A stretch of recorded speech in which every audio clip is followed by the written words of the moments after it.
देखिए, कल आपने भोर में स्नान भी किया है, पर्व मनाया है और आपने दान पुण्य किया है। इन सब चीज़ों की महिमा हमारे ग्रंथों में लिखी है। यह हमें संपूर्ण दुखों से हमें ये दूर करते हैं।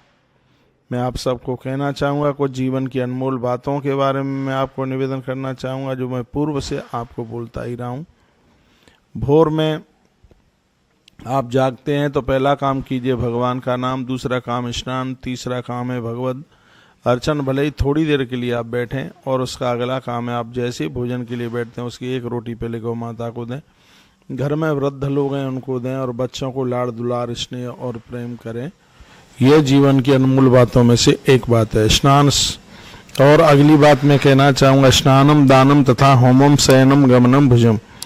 मैं कहना चाहूँगा, नहाते समय, खाते समय, सोते समय, यात्रा करते समय, दान पुण्य करते समय देह के ऊपर वस्त्र होना चाहिए। यदि इसका अवज्ञान किया, यदि इसकी अवज्ञा की है तो कृत पाप भवेत, व्यक्ति को बहुत बड़ा पाप का अधिकारी बनना पड़ता है। तो हम एक सदाचार के साथ जीवन का निर्माण करें। हमारे ग्रंथों ने इस बात के ऊपर बहुत ज़्यादा जोर दिया है। आप बराबर 4 वर्ष से आप बराबर सुनते हुए जा रहे हैं, हर रोज एक नई सी बात होती है और इसको आप सुनते हैं। तुलसी तपोवन यूट्यूब चैनल पर भी इसको लेकर के बहुत वीडियो डाली जाती हैं और उसको आप सुनते हैं, जिसमें हर प्रकार की समस्या का समाधान तो होता ही है, लेकिन आप स्वस्थ रहें इस बात की भी जिक्र की जाती है। सूर्योदय तमस्तोतम किम न लिए थे ज्ञान बरे। जिस प्रकार से भगवान सूर्य के उदित होने से अंधकार छट जाता है, उसी समय अच्छे कर्म करने से हमारे पाप ऐसे ही छट जाते हैं, समाप्त हो जाते हैं।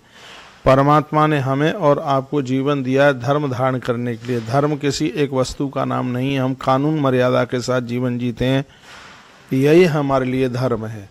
तो अच्छा जीवन जीने के लिए हम मर्यादाओं का पालन करें, परमात्मा के द्वारा बनाए गए कानून का हम पालन करें।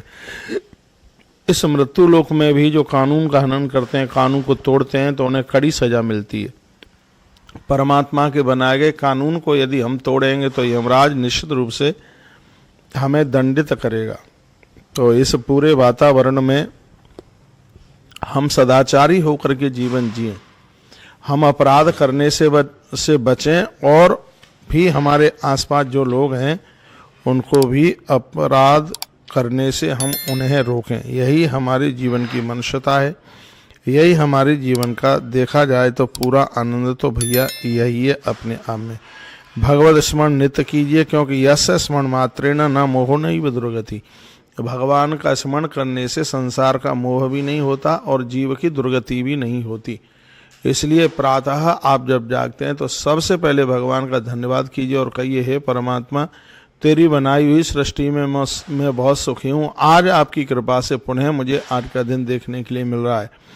ऐसे ईश्वर का नित्य धन्यवाद कीजिए। इसी के लिए अध्यात्म, इसी के लिए कथाएं, इसी के लिए सत्संग है, इसी के लिए अच्छे लोगों के पास बैठ करके उनका सानिध्य प्राप्त करना इसी के लिए है, क्योंकि माथे को सकून मिले। और जब मस्तिष्क को सकून मिलता है तो जीवन जीने में तो बड़ा आनंद प्राप्त होता है। अभी आचार्य जी ने सब सूचनाएं आपको दे दी हैं।